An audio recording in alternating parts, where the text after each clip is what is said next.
Boa noite, gente. Boa noite a todas e todos. Vamos começar nossa aulinha de macroeconomia. Para a gente começar falando de macroeconomia, a gente precisa entender um pouquinho do, do que levou que fez da existência da macroeconomia. Em primeiro momento, a gente tem que perceber que o que a gente viu para trás foi uma parte da economia que lida com os agentes de forma individual.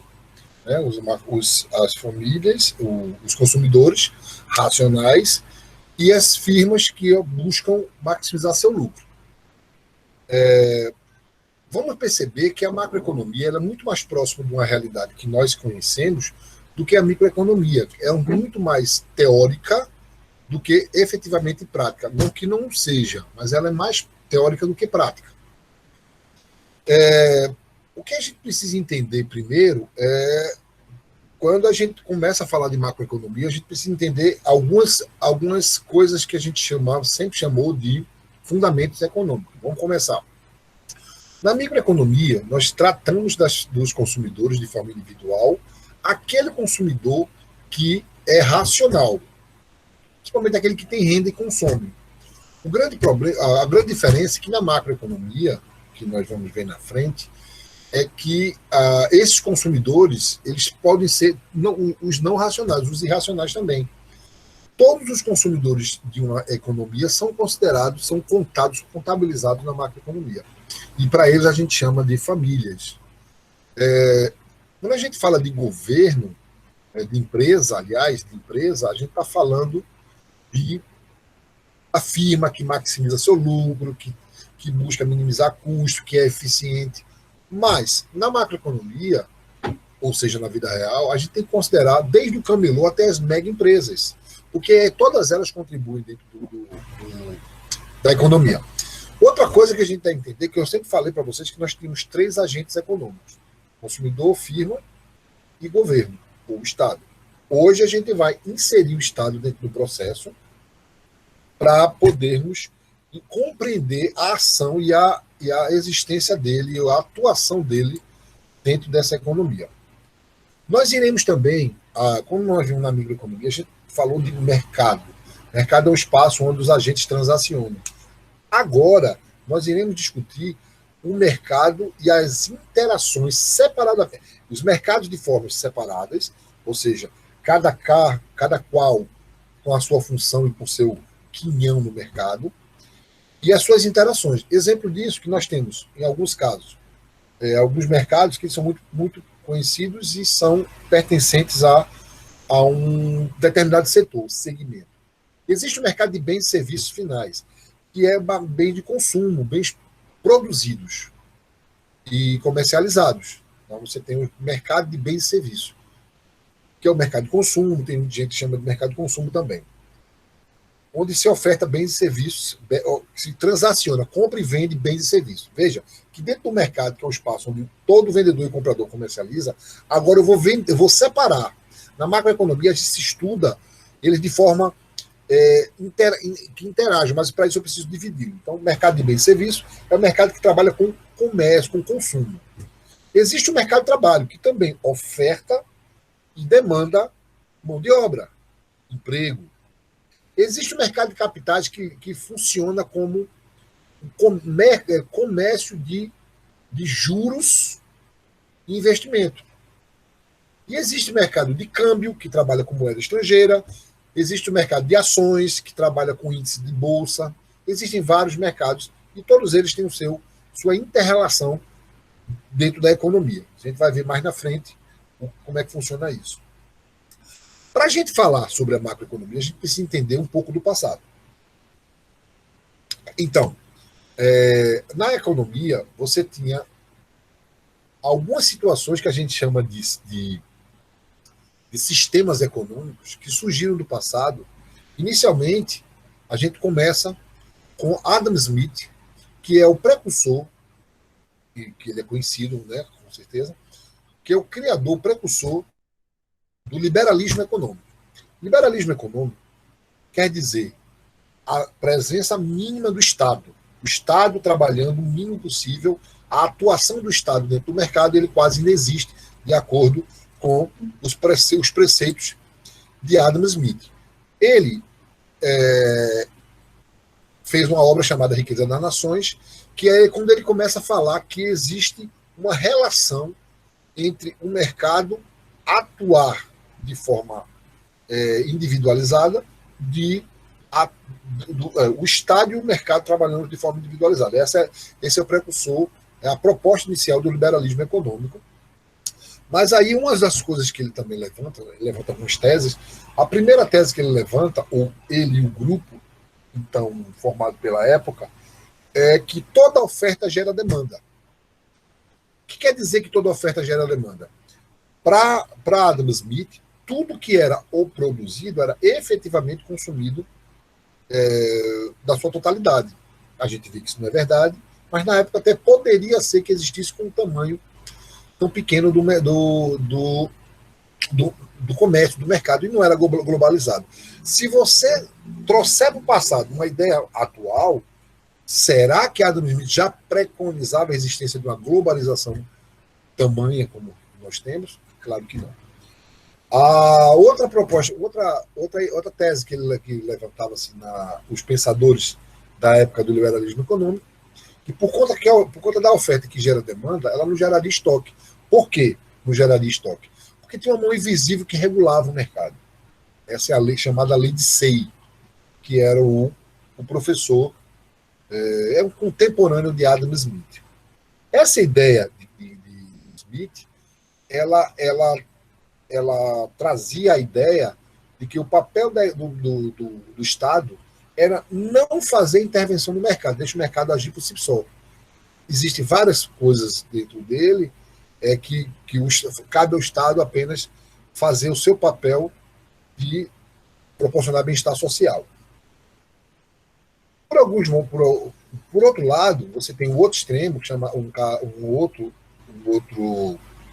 teórico chamado Karl Marx, que ele a proposta dele era antagônica, era de que o Estado precisava estar presente na economia de forma forte, de forma intensa, ou seja, o Estado máximo. Porque dentro da proposta de Marx, ele criou a ideia, quando ele criou a sua tese, Smith criou a Riqueza das Nações, Marx criou o Capital, não concluiu, mas dentro dos seus livros produzidos, ele trazia algumas ideias. A primeira ideia era da mais-valia. O que é a mais-valia? A ideia dele era de que, na economia existente, no capitalismo que reinava o mundo, o empresário, produtor, o vendedor, o empresário imobiliário, as empresas, elas recebiam lucro pela sua produção, e a divisão basicamente era 25% desse lucro iria para o trabalhador e 75% iria para o capitalista. E aí, dentro da proposta de Marx, seria o contrário, que o trabalhador, que por sua força de trabalho, foi ele que criou o produto, foi ele que gerou esse produto, ele deveria receber mais.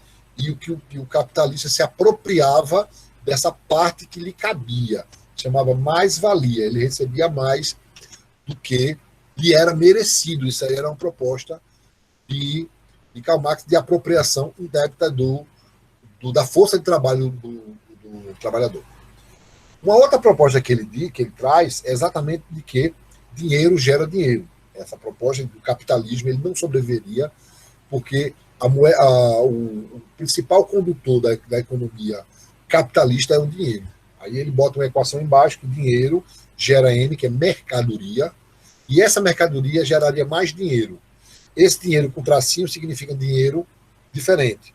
Esse dinheiro de linha é maior do que o dinheiro inicial. Logo, essa diferença é chamada lucro. E é esse lucro que Karl Marx sugeria que era mal dividido, que os capitalistas se apropriavam dele. Em um outro econômico. Então, você tem aqui uma situação de dois extremos. Você tem, de um lado, o liberalismo econômico, o Estado mínimo, e você tem o capitalismo com o comunismo, com o Estado máximo.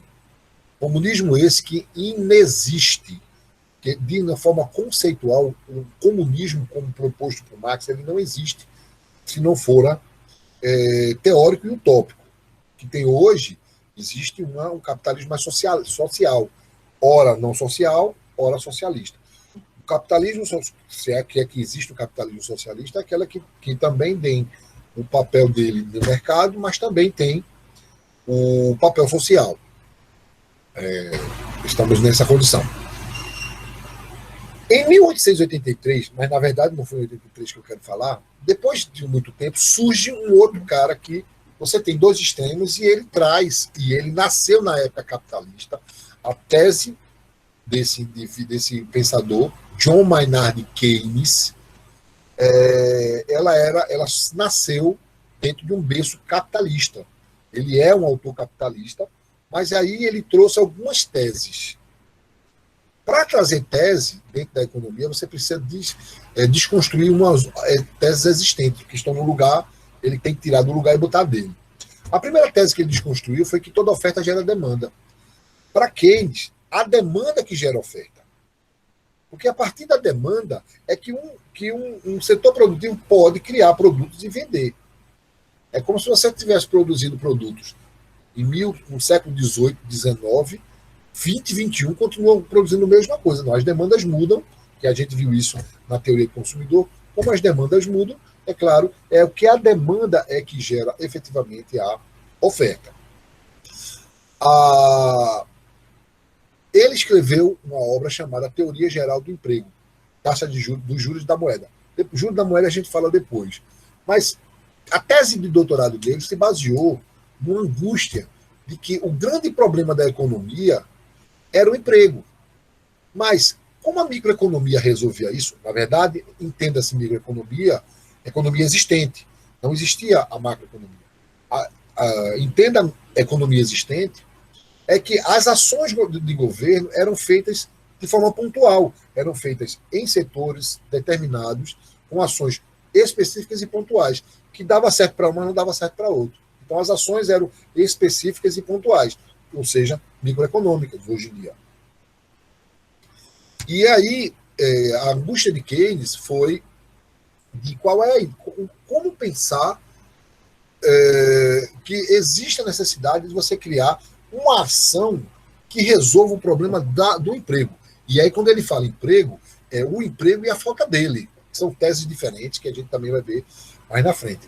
Então, a teoria geral do emprego, proposta por Keynes, ele montava algumas teses. A primeira tese é de que existe uma hierarquia dentro da geração de emprego numa economia, que, se você imaginar uma pirâmide, na ponta da pirâmide estão os empresários. Para Keynes, quem gera emprego na economia são os empresários. Os empresários, mas para os empresários eles gerarem emprego, ele precisa entender que ele vai maximizar o seu lucro. Como é que ele vai maximizar o seu lucro? Quando ele vende. Mas só pode ser vendido se houver alguém para comprar. Alguém só compra se tiver renda. E a pessoa que tem renda só pode comprar, só tem renda se trabalhar. Então, como gerar um emprego? Se você observar, você tem um ciclo aí, fechado e contínuo, e que se tiver, como um é dependente do outro, algum deles precisa ser ativado. E para Keynes, quem precisa ser ativado é o empresário. É o setor produtivo, é o setor empresarial. O capitalista em si, ele precisa ser ativado. Aí ele vem a tese mais famosa de Keynes, que é que o Estado tem a obrigação de se endividar para proporcionar o bem-estar social. Quando ele diz isso, ele está dizendo o seguinte, que o Estado tem o papel de fazer essa intervenção para que esse ciclo vicioso, no caso do desemprego ou da falta de emprego, ele seja convertido em um ciclo virtuoso. Porque, observe, se uma economia está parada, é porque não tem consumo. Porque, como a gente aprendeu no início, a economia é a ciência do consumo. Se a economia é a ciência do consumo, eu posso afirmar que sem consumo não há economia. Se você olhar direitinho, então, consumo, para que haja consumo, eu preciso ter renda. Para que haja renda, precisa ter emprego. Ou seja, quem resolve esse problema é o empresário. Mas como é que o empresário vai efetivamente gerar emprego na economia? Entra aí o papel do Estado. O Estado ele tem que se mobilizar para resolver esse problema proposto por Keynes. Então, Keynes entende que o Estado ele vai resolver o problema com as intervenções. Ou seja, para Keynes, o Estado tem que pegar dinheiro, entenda dinheiro advindo, dinheiro público advindo dos contribuintes, coloca esse dinheiro na mão da classe produtiva, do setor produtivo, este irá executar a função, a obra, e ele vai gerar emprego. É o papel do Estado fazer isso. Então, de forma indireta, quem gera emprego é o Estado. Mas para Keynes, não. Para Keynes, de forma direta, é o empresário que gera emprego. De forma indireta, seria o Estado. Mas vamos entender isso de um exemplo mais real.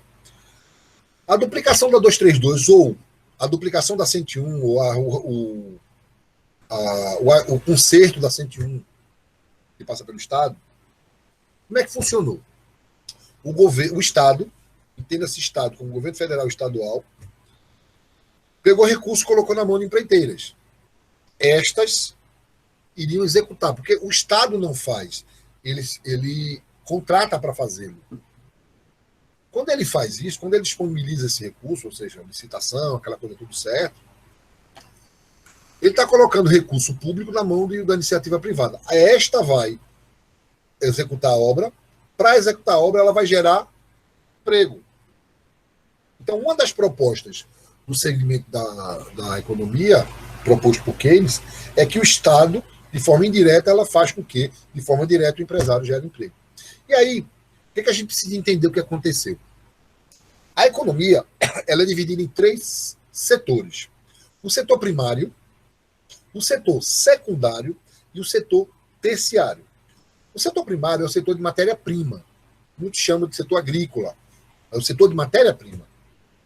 É onde você tem a matéria-prima para qualquer coisa, para a produção de bens, ou seja, é o setor que vai gerar a matéria-prima. O setor secundário é o setor da indústria. O que é o setor da indústria? É o que pega essa matéria-prima e transforma em produto final. Então, o setor secundário é o setor que transforma a matéria-prima em produto, que vai ser vendido no setor terciário, comércio e serviço. Então, você tem matéria-prima, produção, venda. Esses são os setores da economia. O que acontece que esses setores eles estão interligados entre si, tá? O que a gente precisa entender a partir daí? Que a economia ela surgiu dentro dessa proposta de que o grande problema na economia era propriamente a falta de emprego, segundo a proposta keynesiana. Vamos lá. Vamos pegar uma situação onde a tese de Keynes foi efetivamente colocada à prova. Vamos lá, vamos trazer.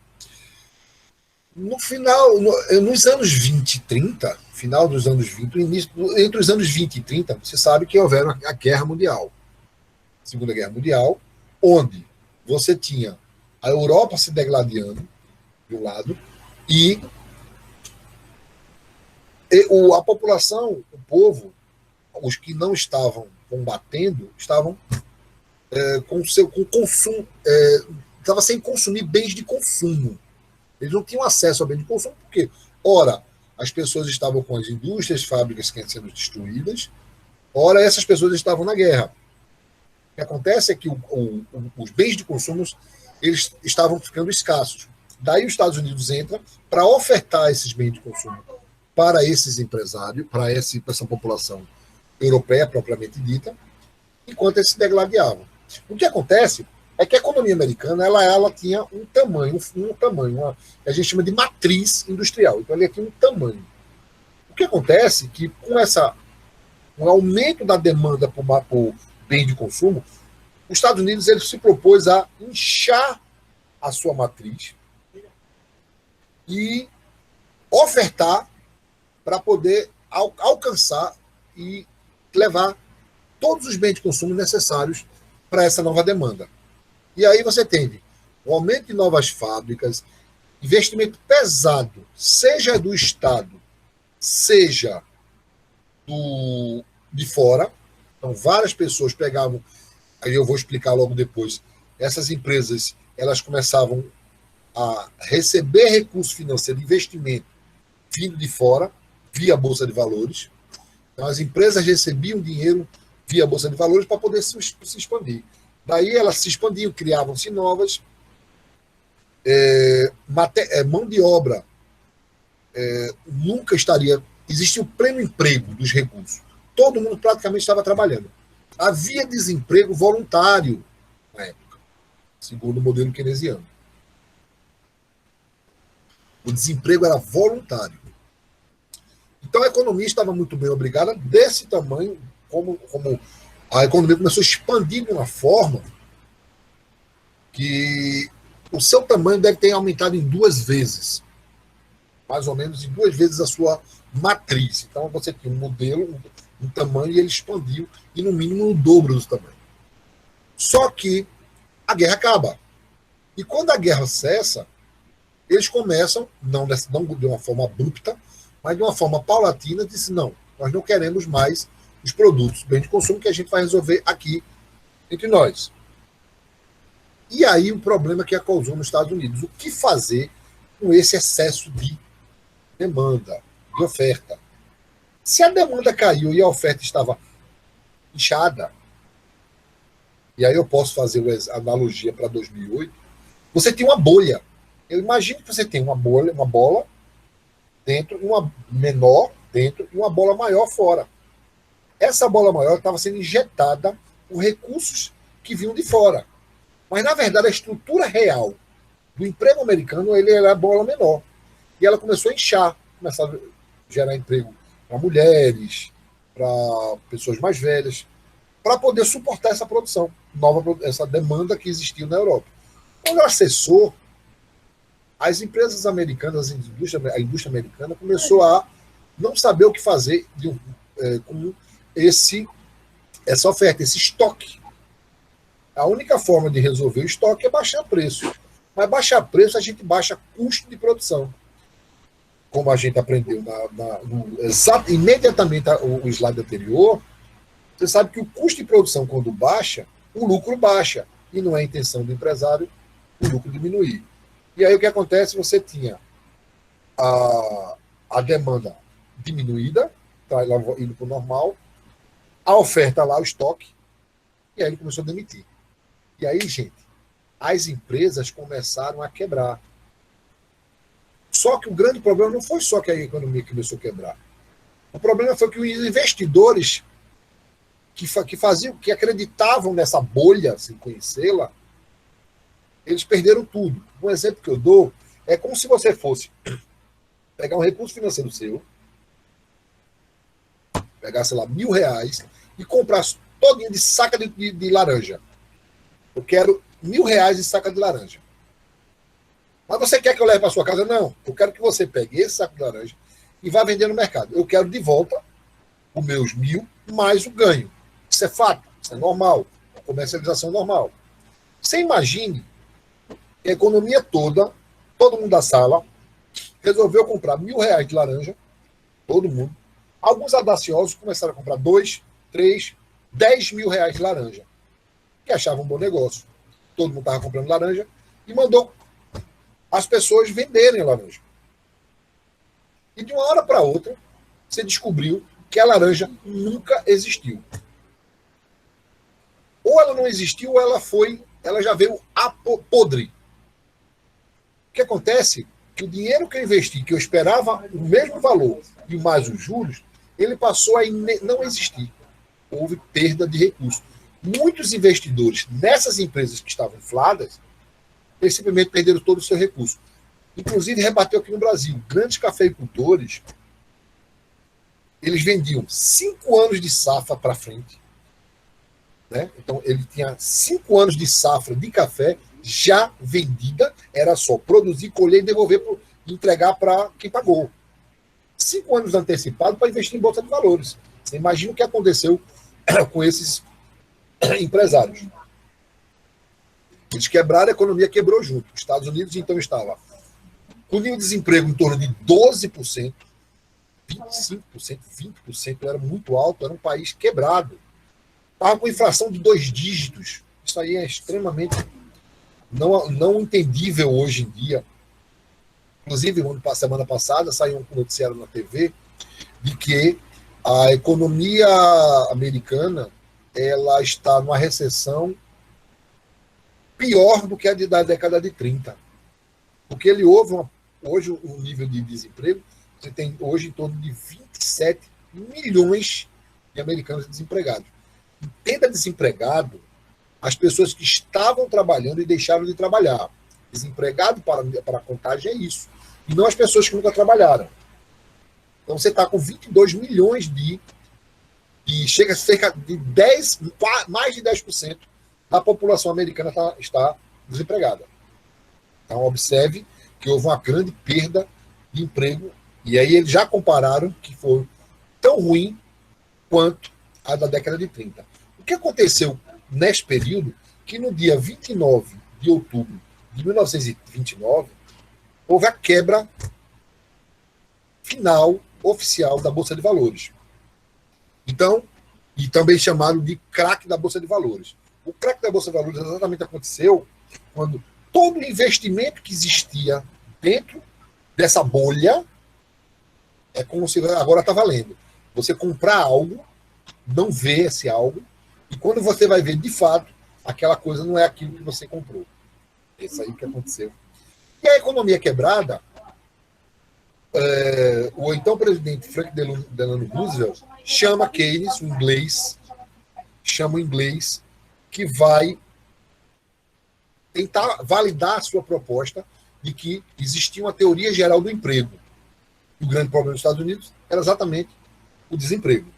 E aí Keynes traz essa tese para ser efetivada dentro da economia americana, e a proposta foi carta branca para poder implementar as ações que ele julgava necessárias.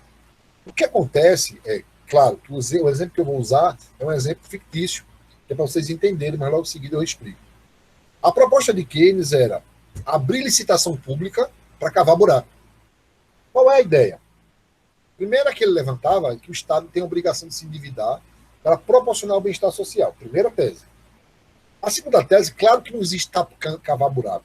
A gente está falando aqui, o Estado ele estava criando frentes de trabalho nesta economia, gerando frente de trabalho, para que haja uma ativação da economia. Exemplo disso. Quando você pega os recursos e coloca na mão do empreiteiro para duplicar 232, o que é que se está fazendo? O empreiteiro pega o recurso, ele fez o orçamento da obra e recebeu esse dinheiro. Ele empregou, porque o empresário ele precisa de mão de obra. Então ele captou mão de obra. Cavar buraco seria isso. Ele gerou emprego. Agora vamos ver o que aconteceu. Como a economia estava parada, os 3 setores da economia estavam parados. Sentido inverso. A pessoa que estava desempregada e passou a ter emprego, ele passou a ter o quê? Renda. Emprego, a gente viu no começo do slide, gera renda. A renda gera consumo. Então, olha lá, o Estado se endividou, proporcionou, para proporcionar bem-estar social, ele se endividou, ativou o setor produtivo, que gerou emprego. Esse emprego gerou renda, essa renda gerou consumo. O consumo no setor terciário, setor de bens e serviços. Então, houve consumo no terceiro setor. Como o setor terciário estava parado, desativado, ele estava sem estoque. É um setor de consumo, é aquilo que você vai comprar um pão, comprar uma roupa, estava desativado, você vai lá, só que ele estava sem estoque. O setor terciário se viu na necessidade de vir para o setor secundário, pedir à indústria mais produto acabado. O setor secundário também estava desativado, estava parado, e estava sem estoque. estoque de matéria-prima. E ele foi lá, pediu ao setor primário matéria-prima, que por sua vez estava parado, desativado, e precisou de máquinas e equipamentos do setor terciário para fazer a produção. E aí você tem a ativação da economia nos três setores. Efetivamente, com a ação do Estado, proporcionando bem-estar social, mas principalmente se endividando. E aí, como Keynes diz, se abriu buraco, tapa-se buraco. Abre-se uma nova frente, uma nova licitação para tampar esses buracos. Então, a economia ela começa a ser reativada e essa ativação ela começa a primeiro trazer esse estoque que estava parado inicialmente, começa a recuperar essas perdas, que foi inevitável. Se você olhar na história, você tem pessoas que se suicidaram por conta da perda total sua e de cliente dos recursos financeiros investidos. E aí você tem uma economia americana como está. Então, olha só, as ações macroeconômicas, elas são as ações que elas são gerais para todos. Dessa forma, Keynes ele trouxe a ideia de que a ação ela não é mais pontual, ela é uma ação que ela envolve todo o setor da atividade produtiva de um país, com apenas uma ação de intervenção pública, e não de intervenção no mercado. É uma proposta geral. Daí, todas as ações que eram pontuais, microeconômicas, então, elas passaram a virar microeconômicas, chamadas clássicas. Daí, é considerado Keynes, John Maynard Keynes, o pai da macroeconomia. A macroeconomia, a economia como hoje a gente conhece, ela é dividida em antes de Keynes e depois de Keynes. Ou seja, a economia real que nós conhecemos hoje, ela foi proposta, idealizada e testada por um cidadão inglês chamado John Maynard Keynes. Essa ideia de economia, qual foi a visão? Claro, depois de amadurecida, a gente precisa entender como é que ela funciona dentro de uma proposta dos agentes econômicos funcionando de forma integrada. E aí você tem uma visão dos mercados, do fluxo real e no fluxo monetário. O fluxo real ele é composto pelos agentes família e empresa.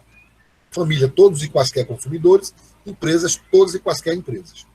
A proposta é que as famílias ofertam mão de obra. O fator de produção que lhe cabe é mão de obra. Cabe à família ofertar mão de obra. Quem demanda mão de obra? As empresas. As empresas precisam de mão de obra. Para que as empresas precisam de mão de obra? Para produzir bens e serviços. Então, as empresas produzem bens e serviços. E aí você tem dois mercados aqui, o mercado de trabalho e o mercado de bens e serviços. Olha só, família oferta mão de obra para ser demandado pela empresa. A empresa oferece bens e serviços para as famílias consumirem. Eles demandam esses bens e serviços. Esse é o fluxo real. Existe o fluxo monetário. Como é que funciona isso? As famílias são remuneradas por esse que a gente acabou de ver, mercado de trabalho. A essa remuneração a gente diz salários. Ou seja, quem oferta salário é a empresa e quem demanda salário é a família. A família, com esta renda, ela vai consumir, pagar pelo consumo de bens e serviços. Para quem? Para as empresas. E aí é onde funciona o fluxo monetário. O que acontece? Lá a gente viu a força de trabalho, qual é a origem e qual é o destino. Então, força de trabalho para a produção de bens e serviços. E aqui, o salário de trabalho serve para o pagamento desses bens e serviços pela empresa. Então, é por esses dois ciclos que existe uma economia. E aí a gente generaliza os dois num só. que é o fluxo circular de renda e produção. Como é que funciona um país efetivamente? As famílias oferecem mão de obra para as empresas e as empresas pagam essa remuneração por salário. As famílias, aí as empresas oferecem bens e serviços para as famílias que consomem esses bens e serviços com o salário que foi remunerado. Esse é um ciclo, é um fluxo circular de renda e produção. Até aí é uma ideia onde você tem nenhuma intervenção do Estado. Aí você tem a intervenção do Estado. O Estado que vai interagir com as famílias e vai interagir com as empresas. No caso das famílias, existe um fluxo contínuo de volta, de mão dupla, entre o Estado e as famílias. Por quê? As famílias pagam impostos, mas recebem bens públicos. Já pelo lado das empresas, só se tem, a princípio, a ação das empresas em relação ao Estado, que é só ela que paga o imposto, não existe o retorno.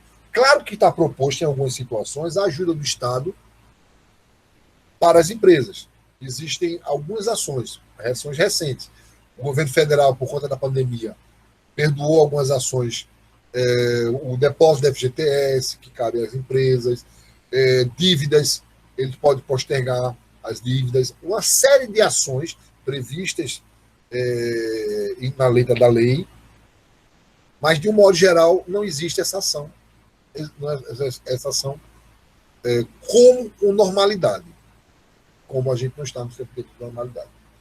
Então, o papel do Estado é exatamente isso. O Estado, quando a gente fala de Estado, a gente está falando de um ente, de uma instituição maior que ela não tem nenhum viés, que foi até falado na outra sala, tem nenhum viés, ele é uma coisa mais de infraestrutura. Já governo é uma ação pontual, então ela vai ter perfis de quem for gestor. Quando a gente discute isso, é muito comum a gente confundir as duas situações, de governo e Estado. Ação de governo e ação de Estado. Exemplo disso é que o Exército Brasileiro, as Forças Armadas, elas são ações de Estado e não de governo. A liberação do valor que inicialmente era de R$200 e passou para R$600 é uma ação de governo. Então, ações de governo e ações de Estado. Já falei dos sistemas, então vamos lá. Quando a gente for discutir, a partir de agora, a macroeconomia, que eu já entendi, é a parte da economia que lida com o conjunto das ações do Estado. Então, o que é visto? Trata da evolução da economia como um todo. Analisa a determinação e o comportamento desses agregados. E esses são renda, então a discussão sobre renda, formação e destino, né, origem e destino, emprego e as suas relações, produto nacional, que é o PIB, que é o que é que produz de riqueza, o desemprego, que é uma ação diferente, lembre-se, emprego é uma coisa, desemprego é outra, investimento é uma outra coisa, estoque de moeda é muito interessante que, quando a gente fala de estoque de moeda, lembre-se que em um país, a quantidade de moeda que circula no país, ela é constante. Porque se inserir mais moeda na economia, a economia infla. Lembrando que o dinheiro mundial, existe alguma tese aí que 25% do dinheiro que circula no mundo é real, 75% é virtual. Isso aí a gente vai explicar mais na frente. Poupança, que ao contrário do que alguns devem pensar, poupança não é a aplicação da poupança no banco. Poupança é a parte da renda onde não se consome. Qual é a parte da renda que não se consome? Por exemplo, para nós cidadãos, a parte da renda que a gente consome é o INSS, exemplo disso. Você recebe sua renda e não consome isso. É uma poupança que foi feita para a população. É uma ação de Estado. Taxa de juros, que é a remuneração pelo uso da moeda, discussão do consumo e as suas interações com todos os outros, balanço de pagamentos, que é a diferença entre o que o Brasil importa e o que o Brasil exporta, é a balança de pagamentos, ou eu pago ou recebo, são as parcerias que a gente vai discutir mais na frente. O nível de preço e o índice geral de preço, taxa de moeda estrangeira, tudo isso faz parte das variáveis macroeconômicas que essas são algumas delas. Existem várias variáveis que fazem parte da macroeconomia. Então, de uma forma geral, a economia ela se preocupa basicamente em fazer as interações entre o Estado e os seus entes. Primeiro, e a gente tem que discutir algumas coisas que começaram a evoluir. Keynes criou a macroeconomia, mas ela evoluiu. Então, hoje a gente desmembra a macroeconomia da teoria do desenvolvimento econômico. São coisas distintas que a gente vai ver ao longo do nosso curso. Teoria macroeconômica tem a ver com ações de curto prazo. Resolver o desemprego, a estabilização dos preços, são ações de governo. Já a teoria do desenvolvimento econômico são ações de longo prazo. É uma coisa que você faz hoje para que haja, no futuro, o desenvolvimento. Exemplo disso é se você faz uma política, vou dar um exemplo da educação. Se você investe hoje na educação básica, a resposta é daqui a 10 anos. Começar a dar a resposta. Isso é a teoria do desenvolvimento econômico. São ações de longo prazo. Né? Progresso tecnológico, por exemplo, está sendo discutido por esses dias, desde o ano passado, qual a tecnologia 5G que a gente vai usar no país. Porque a decisão tomada da tecnologia que vai ser usada, ela vai durar a vida inteira, ou por um bom tempo. Porque o valor é tão grande, dividido em tantas vezes, que a proposta, que a decisão tomada hoje, ela vai perdurar por gerações futuras. Política industrial, quer dizer, qual é o tamanho da nossa matriz? Aconteceu no início da década de 2000, um apagão energético. Inclusive, o ministro foi até apelidado do ministro do apagão. Por quê? Você tinha, não sei se algum de vocês lembram, a gente apagou tudo no Brasil inteiro, por muitas horas. Por quê? Você tinha excesso de energia no norte, escassez no centro-oeste e escassez no nordeste.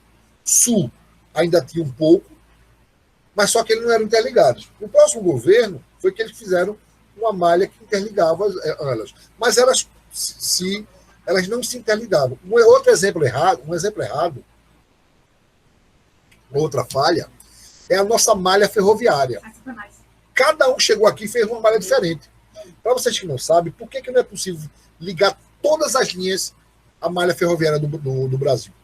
Porque existem bitolas diferentes, ou seja, larguras dos trilhos diferentes, espessura dos trilhos de forma diferente. Então, são trens de forma diferentes que eu não tenho como interligar. Porque não são pequenos tamanhos, são quilômetros de malha ferroviária que não se comunica. É uma política industrial errada e de longo prazo, ou seja, uma teoria de desenvolvimento econômico que deu errado. Isso lá atrás. Ô, professor, a gente pode interromper ou você vai terminar até o fim? Não, você pode interromper. Com relação, faltou uma padronização na questão dos trilhos, né? Isso como a sim, a bitola. As bitolas elas não foram padronizadas, exatamente. E aí foi o terror. Novo.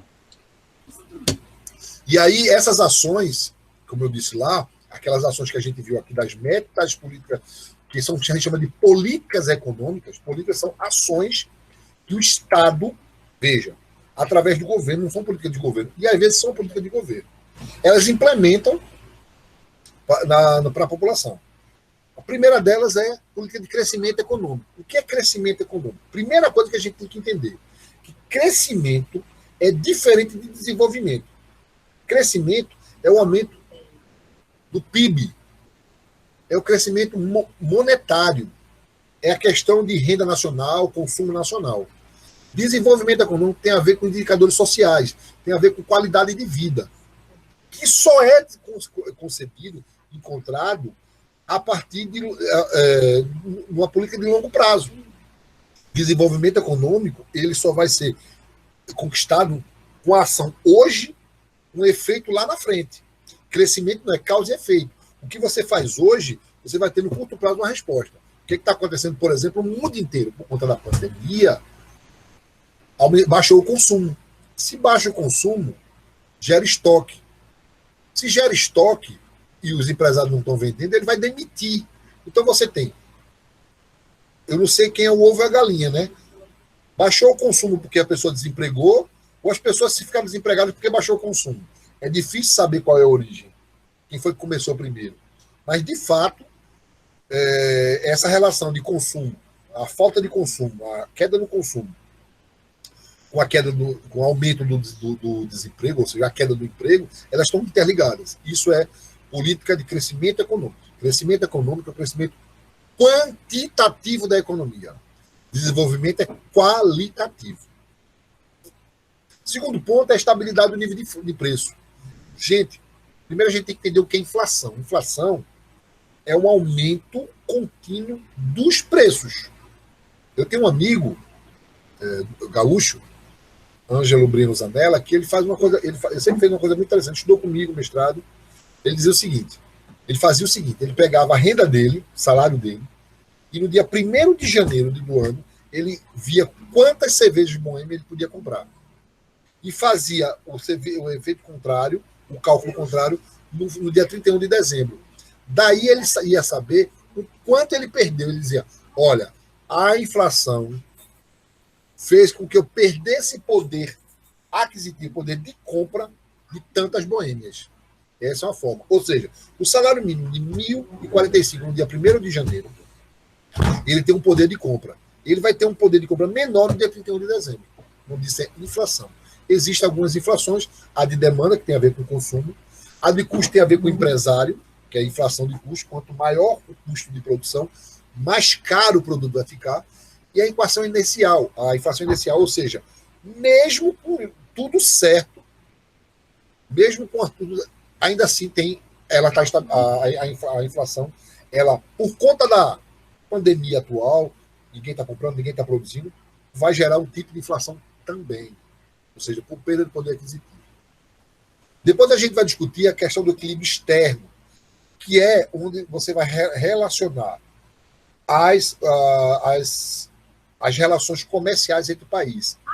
Lembre-se que a relação comercial entre países ela é bilateral, ou seja, existe uma relação bilateral entre países,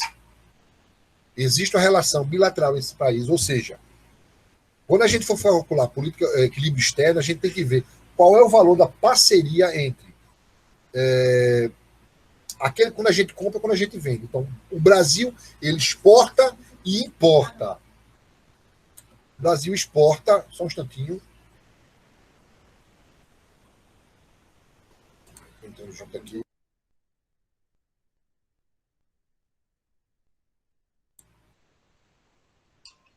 Ô, professor, com relação à questão de exporta e importa, né? Diga. Desculpa aí. A balança comercial é de extrema importância no sentido de superávit e déficit primário, não é isso? Que é o que está escrito exatamente nesse tópico 3. Mas assim, você tem que lembrar duas coisas muito importantes. Quando você tem relação comercial bilateral, que a gente vai ver isso nas próximas apostilas, você tem uma relação comercial bilateral. Ou seja, você tem uma relação entre comprar e vender entre países. Você tem que ver o que é parceria entre países. O equilíbrio externo se dá. Qual é a parceria entre o Brasil e os Estados Unidos? Hoje o Brasil é deficitário. O Brasil compra mais dos Estados Unidos do que vende. Então a gente tem mais saída. Já com a China, a relação é o contrário. A China compra mais da gente do que a gente dele. O que quer dizer essa relação? Déficit externo ou superávit externo. O que quer dizer? Déficit externo quer dizer eu estou gastando mais, comprando mais no país do que ele me comprando. Então, no saldo, eu estou gastando mais do que ele. Logo, o saldo é deficitário. Quando existe, ao contrário, Brasil e Argentina, por exemplo, o Brasil vende mais do que compra lá nos Estados Unidos, na Argentina. Então, ela tem uma relação superavitária, saldo positivo. Um outro ponto é a distribuição equitativa da renda. Porque existem políticas, ou seja, ação de governo, que elas são de longo prazo, como a gente viu agora há pouco, política fiscal, política de investimento e tudo mais. São tentativas de, por exemplo, o aumento do poder de compra de classes mais baixas. Quando o Estado quer ver como uma política de governo é reduzir, aumentar a alíquota do imposto de renda. Se ele aumenta a alíquota do imposto de renda, as pessoas que recebem até tanto, e essa cota vai aumentar, ou seja, eu aumento mais gente, mais pessoas isentas. Como o governo passado não corrigiu a tabela do imposto de renda, mais gente entrou para pagar imposto de renda. Porque o poder aquisitivo não cai, os salários são repostos, então, assim, vamos supor que ela seja 1.500. E aí o salário que era 1.499 ganhou 10%. Então ela passou a ganhar e pagar imposto. E aí, se ele tivesse aumentado e acompanhado, essa pessoa continuaria a não pagar. Isso é uma política de igualdade de renda. Aí a gente vai discutir essas políticas, por exemplo. Política econômica e distribuição de renda, elas têm uma relação. Aí a gente vai ver ela dentro da proposta de que cada ação ela vai gerar uma reação. Então você tem a ação, você tem o aumento, a renda aumentada e você tem um efeito. Aqui você tem a redução do emprego e estabilidade de preço. Existe uma relação que a gente viu agora há pouco, de que a partir do momento que você aumenta o emprego, você aumenta o consumo. E por incrível que pareça, o preço aumenta. E a gente vai ver isso também. Neste caso, a gente vai discutir, perceber como é que é a interação da macroeconomia propriamente dita com as relações da economia real e economia monetária. Na economia real, a gente tem as relações. Olha só o que a gente falou no começo. O mercado de produto, bens e serviços, e o mercado de trabalho. Esses produzem isso. Esses trabalhadores produzem bens de consumo. Ou seja, qual é o efeito disso? O efeito do mercado de bens e serviços é que ele vai incidir sobre o PIB. No mercado de trabalho tem a ver com salário nominal. Ou seja, um paga o outro. Porque esses daqui tem que se relacionar. Esses se relacionam, os salários é que vão gerar, por exemplo, a renda nacional. Já na parte monetária, o monetário, quando a gente fala de monetário, a gente está falando de moeda, dinheiro, cascalho, papel, moeda. Quando a gente fala de títulos, é o que a gente vai discutir, que é um dinheiro escritural, que é não monetário, mas ele tem um valor monetário. A gente vai discutir que eu posso muito bem pegar essa caneta e dizer, quem comprar essa caneta vale R$1 no mercado, mas quem comprar esta caneta, ela vai valer R$5, que eu vou dar um valor por ele. Qual é o efeito disso? O efeito disso é que no mercado financeiro, o efeito é de geração de juros e no efeito de estoque de moeda. Por exemplo, no estoque de moeda, como eu disse anteriormente, a quantidade de moeda na economia ela é constante. Um exemplo que eu gosto muito de dar é Mega Sena. Vamos imaginar que você tem um local onde fechado, só a gente que mora, só a turma do primeiro B está lá na sala, a renda é só a gente. Cada um de vocês tem R$1.000, R$10. E cada um joga na Mega Sena. É como se você pegasse um saco, botasse no meio da sala e todo mundo botasse R$10. Amarrasse o saco e fizesse sorteio. Só um vai levar. O que aconteceu é que um ficou rico e todos ficaram pobres. Mas o dinheiro continua circulando lá, é o mesmo dinheiro. Não vem dinheiro de fora. É a quantidade de moeda e economia. Quando a gente fala, e essa moeda é moeda doméstica, é real, moeda real. Nos Estados Unidos é o dólar. Quando a gente fala em mercado de divisas, a gente está falando de moeda estrangeira, que ela gera uma taxa de câmbio. Essa taxa de câmbio ela vai ser discutida, vai ser considerada a partir do volume que nós temos. E aí eu vou explicar que a taxa cambial tem a ver com demanda e oferta de moeda estrangeira na economia. E aí, quais são essas ações, efetivamente? O que é uma política fiscal? É a política que incide sobre a renda, sobre mexer na arrecadação do governo. É fiscal. Ou seja, se eu vou o que se faz para que aumente, por exemplo, os impostos, a tributação. Ou criar novos, ou aumentar, ou alterar, enfim. Isso é política fiscal. Política monetária tem a ver com o que fazer para aumentar ou diminuir a quantidade de moeda na economia.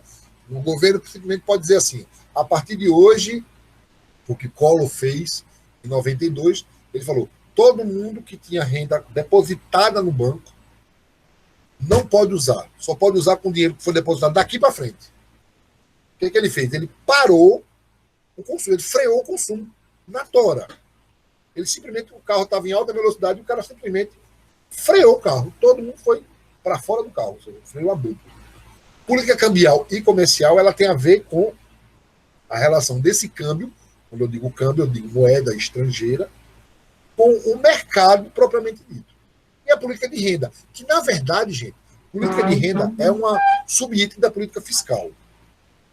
Aqui em diante eu vou começar a explicar, e aí vocês vão ver item a item, que a gente vai voltar a isso depois, dos efeitos da política fiscal, as políticas monetárias, a política fiscal versus política monetária, política cambial versus política comercial. E aí a gente vai perceber, e aqui a política de renda, que é propriamente por isso que foi feito de uma forma separada. E aí a gente vai ver que existe